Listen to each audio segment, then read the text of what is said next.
எனக்கு மேட்ரு பண்ணும் உன் தங்கச்சியோட. ஹாய். வேலையை ரிசைன் பண்ணிட்டு என்ன பண்ண போறீங்க? ப்ராஸ்டிடியூட் ஆக போகிறேன். இந்த ட்ரெய்லரை பார்க்கும்போதுல எனக்கு என்ன தோணுச்சுன்னா, இந்த பொழப்புக்கு வேற ஒரு பேர் இருக்குது அப்படிங்கிற மாதிரி தாங்க எனக்கு தோணுச்சு. ஏன்னா ஃபேக் ப்ரொஃபைல் தேவையா பசங்களா? அப்பனுக்கு பிறந்திருந்தா உங்கள் ஒரிஜினல் ஃபோட்டோ போட்டு உங்கள் ஒரிஜினல் ப்ரொஃபைல்லேருந்து கமெண்ட் பண்ணுங்கடா.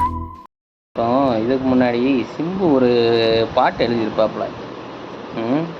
அதுக்கு பொங்கி எழுந்த நம்ம அருமை பெரும் மகளிர்மார்களே, நீங்கள் இப்போ எங்கே போனீங்க? தப்பு தான் அது அந்த மாதிரி யூஸ் பண்ணுறது. பிகாஸ் லைக் ஒரு சாங்குன்றப்போ அது டிவிலெல்லாம் டெலிகாஸ்ட் ஆகும்.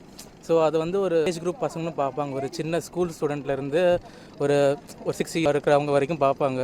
ஸோ அந்த மாதிரி இருக்கிறப்போ அவங்க வந்து அந்த மாதிரி மேபி லைக் ஒரு டயலாக் அந்த மாதிரி வர்றதுன்றது வேறு. பட் ஒரு சாங்குன்றப்போ திருப்பி வரப்போ பசங்க மனசில் அது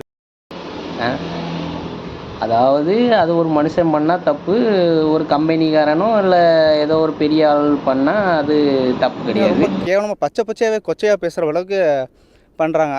இனி இந்த மாதிரி சாங் வராமல் தமிழ் சினிமாவில் ஒரு கோட்பாடு மாதிரி வச்சு அதுக்கு வலியும் ஒரு குழு வச்சு இந்த மாதிரி சாங்ஸ்லாம் பண்ணலாம், இந்த மாதிரி சாங்ஸ்லாம் பண்ணக்கூடாது. நிறைய சாங்ஸ் இந்த மாதிரி வந்துகிட்டு இருக்கு. என்ன சொல்ற, ஸ்டார்டிங் மாதிரி இருக்குது. இப்படி ஒரு சாங் வந்துச்சுன்னா அதை நம்ம இப்போ வர சாங்ஸ்லாம் இன்னும் கொஞ்சம் கேவலமான வேர்ட்ஸ்லாம் இன்னும் போட்டுக்கிட்டே தான் இருப்பாங்க. அப்படிங்கிற மாதிரி தான் இந்த ட்ரெய்லர் பார்க்கும்போதுலாம் எனக்கு தோணுச்சு.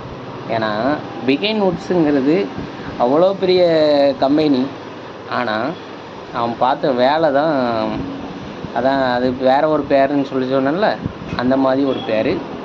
ஆனால் அதுக்கும் அவனுங்க நல்லா கெத்தாக தான் சுற்றிட்டு திடுறாங்க.